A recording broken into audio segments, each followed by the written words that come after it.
Hallucinosexual, a 2C-B, meclobamide, hydrogen, vinpocetine, and codeine trip report by Jonas.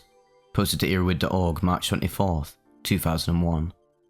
I recently had the opportunity to join in on an excursion into the vast hyperspatial realms of my unconsciousness.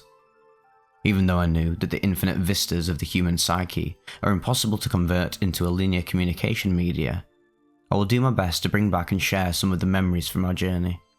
To make things somewhat easier to grasp, I'd first like to mention the catalyst that made this joyful excursion possible.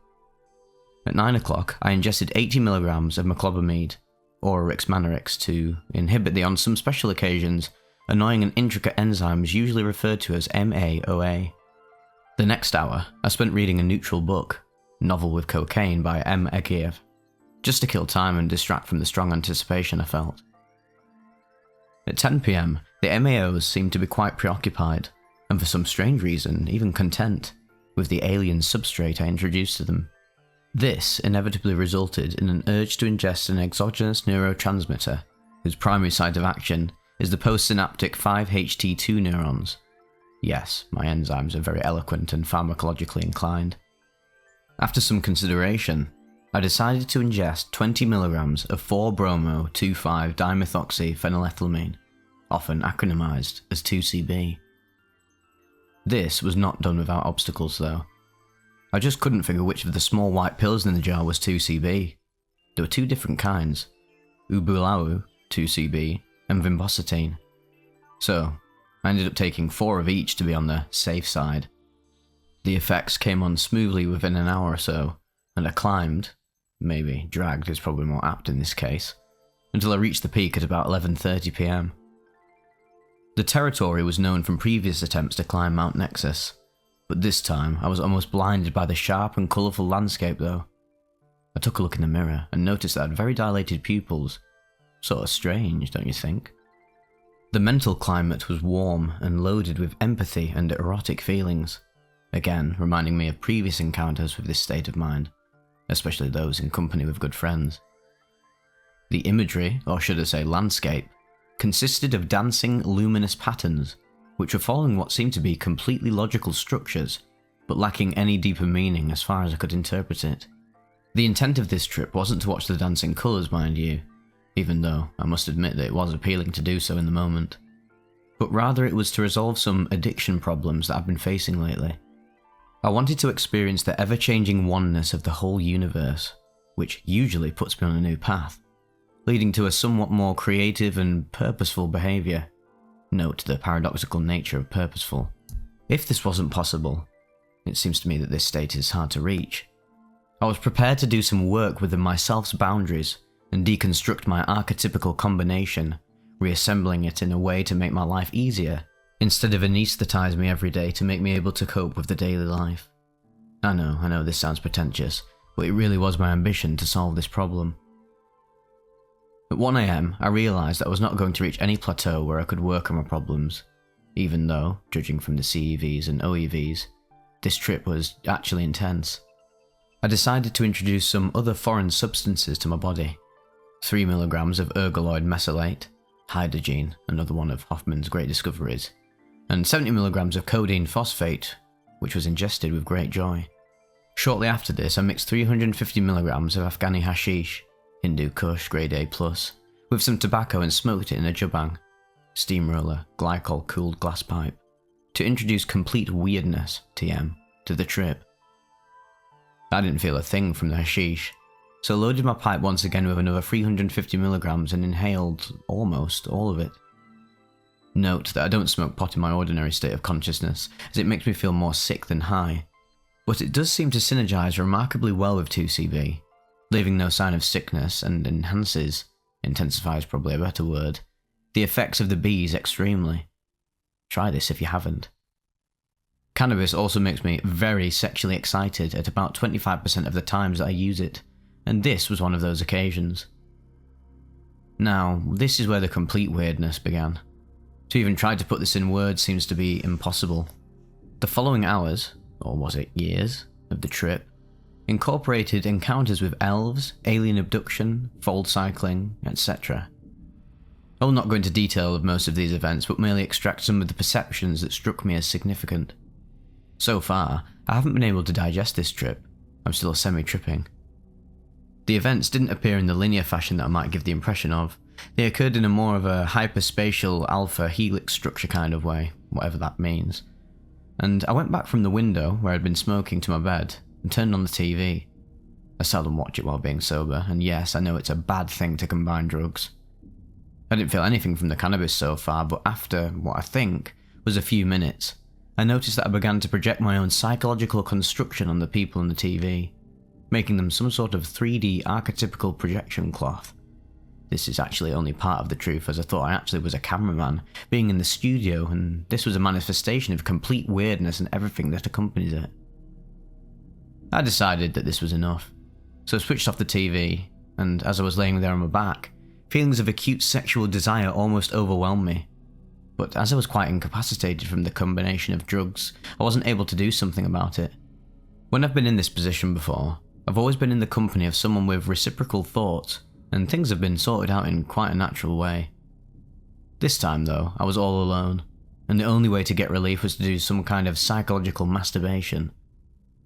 I was reminded of someone who once told me that monks redirected their sexual energy into spiritual fuel to enhance the search for the ultimate reality. So, I began concentrating on my breath, and when it became stable, I directed my attention to my lower abdomen.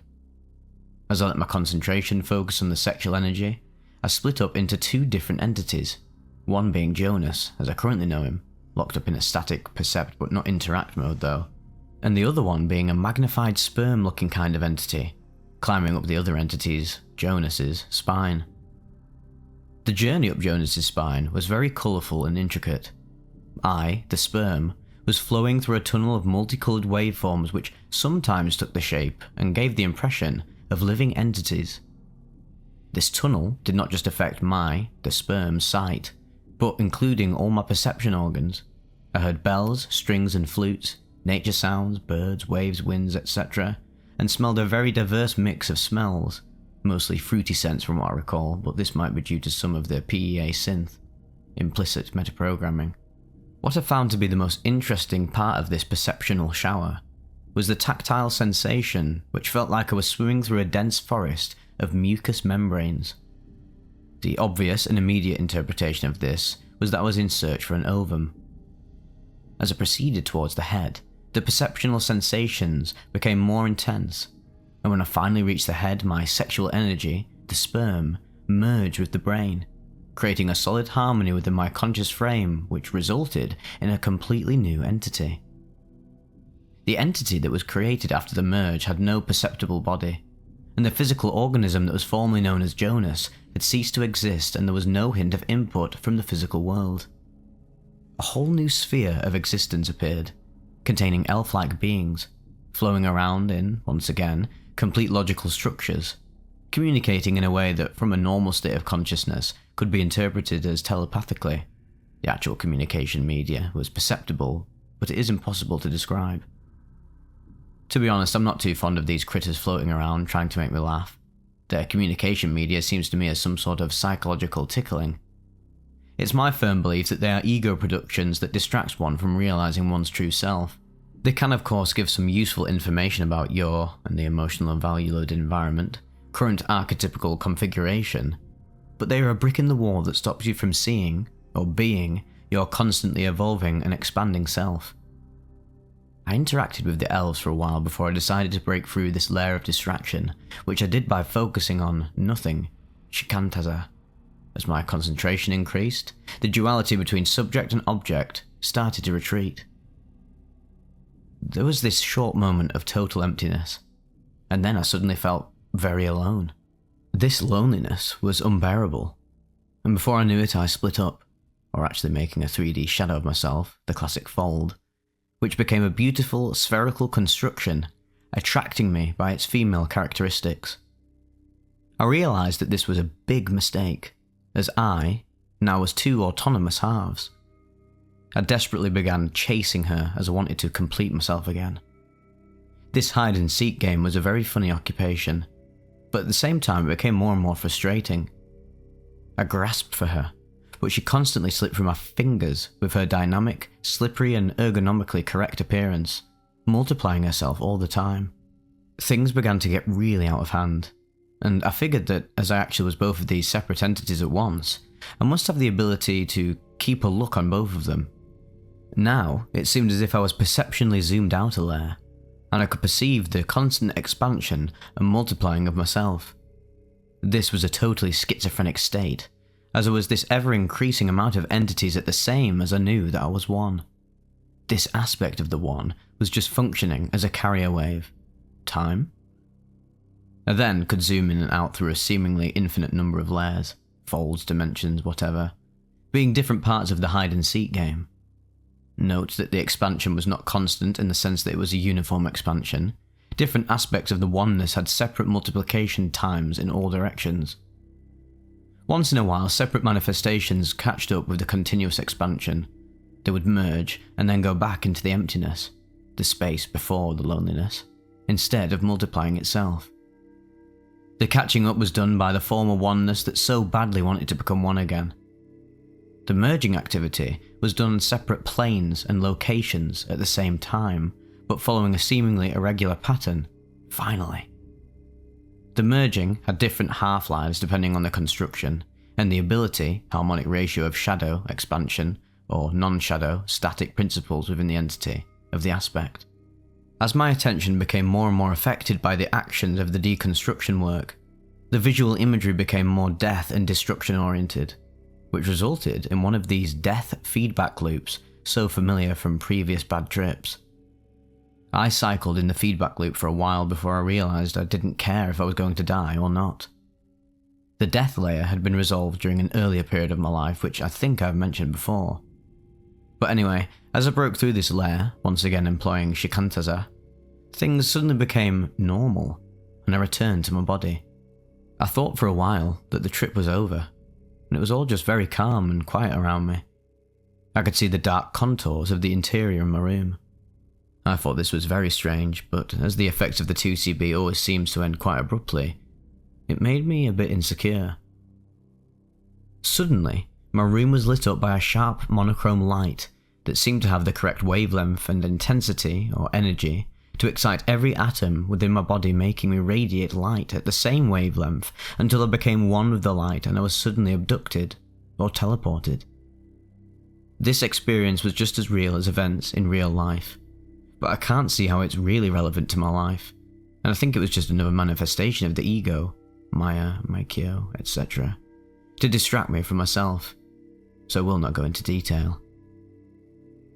An interesting thing though, at this point, my visual imagery changed form completely, from a fast-flowing motion into a static though colourful and illusory perennial 3D landscape. While being in this 3D landscape, I once again was overwhelmed by strong sexual feelings. In fact, not just feelings, but also sexual perceptions. But not perceptions of a human nature. They were just sexual and had nothing to do with humans. Maybe it's just me who has become hallucinosexual. I must say that I was perplexed in this state, because I was not sure if I actually was walking around the house where I live, walking in another world. At this time I was a bit insecure whether I died or not in that death feedback loop I mentioned, or if it was just a hallucination altogether. If you've ever had a real stiff dose of THC, you probably know how this feels. I was stuck in this wonderful and seemingly infinite but static world for the rest of the trip. It was very pleasant, but I wanted to break on through to the next stage. But alas, I was exhausted and was unable to concentrate. I think I actually went to sleep directly from this state, in fact. Well, sorry for the abrupt ending, but I've got a train to catch.